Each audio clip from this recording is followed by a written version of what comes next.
I just feel that heat is no longer the exclusive property of summertime. Well, we are now in the room together again. We share a studio. Talk about heat. Yeah, you got that right. Good thing there's this plexiglass between us.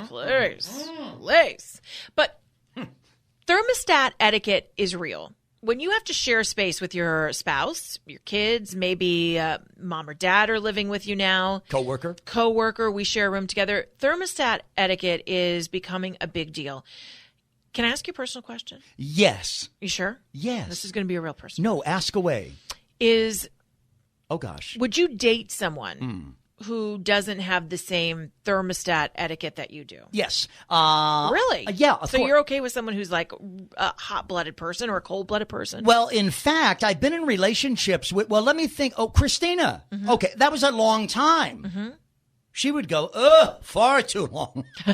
I found, if we're going to talk about men and women, they never agree. Men, the opposite genders never agree on temperature. Haven't you found that? I don't know, because I actually like it kind of cold. I mean, sometimes you freeze me out of here. I know, I'm a bit extreme. Like a hotel, I'm all for cranking down the thermostat so that you can get under the covers. When I get into a hotel and they have taken what I think is an unforgivable they've committed an unforgivable act. Uh-huh. They have locked their thermostat. You can't make it cooler or. I notice a lot of rich people do that because I think that's how they stay rich. Oh, that might be by true. Using that climate control. So here's the story. Nearly half of Americans wouldn't date someone who didn't have the same thermostat etiquette as them. This is according to new research. Now, you asked me about temperatures. Now, etiquette refers to behavior, correct? Right. Are you going to just go in and just, hey, I want it at 70, but you know what? Whitman wants it at 62. And that sounds selfish, and that's a different thing, isn't it? Well, that's what thermostat etiquette is all about. They did a poll of 2,000 Americans, and they asked about arguments over thermostats, and they say that the arguments have gotten serious enough that nearly 1 in 4 Americans have ended a friendship over thermostat etiquette. How about this? If someone's really and truly your friend and you get together whenever you're visiting and you fight over the temperature in the room, if they're really truly your friend, de-escalation. That's right. This is what we've been talking about. You say, Jennifer, Brian, how about we don't meet at my place or your place? Let's go to Starbucks. The movie theater where someone else can handle it. Let's go to the movie theater. There's only 3 out of 4 seats are available. Do you know the optimal temperature according to this poll, again done by one poll? If you're asking me what the temperature is that most people can... Ideal temperature indoors. For most people. For most people, the average American. Where they can agree. Yes. It's way too high for me, but I'm going to say it's 77. It's 69 degrees. Okay, see, that's where I would like it to be. 68, maybe even 67. Now, this is what actually piqued my interest about this whole story.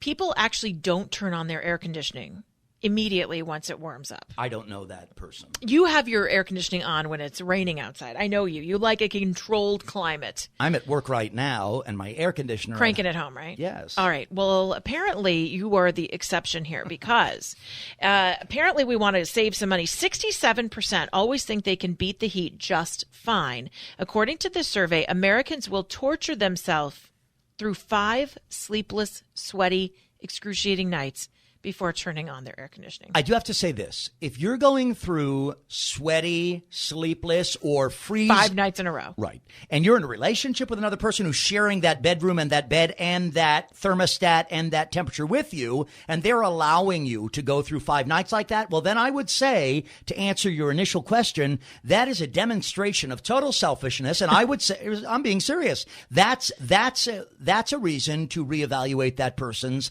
sense of... I say it's your mental stability, not even if you're selfish or not, because according to the poll, they say it's a game for people. 55% of respondents say they feel defeated when they finally have to break down and turn their air conditioning on. 1 in 7 will put up with the summer heat until August before turning their air conditioning on. And the reason I know this is true is because I can use a real life example of my mother, God love her. We talk about her for everything. My mother is one of these people. See, I don't have central air at my house. That's right, guys. I really schlep it. I have some of the window units. Yeah, and you have a couple of wall units cranking and window units. An old house, so I do not have central air, which I wish I did because I would have it cranking all the time. Yeah. My mother, it's like a big deal. She'll go, I say, how you doing, Mom? I appreciate that. I like the sound. I had to turn the air conditioning on today. Of course you did. I'm like, you sound like you had to put your cat down or something. No. So, Like, you know what it is? It's ACG. How'd you do that? ACG, air conditioning guilt. Right. And I have to tell you, I have my whole life ACP, air conditioning privilege. And I have flaunted it and I have used it. But I must say, you say that it's like it was a big deal for your mom. Oh, it is. And it is. You know why?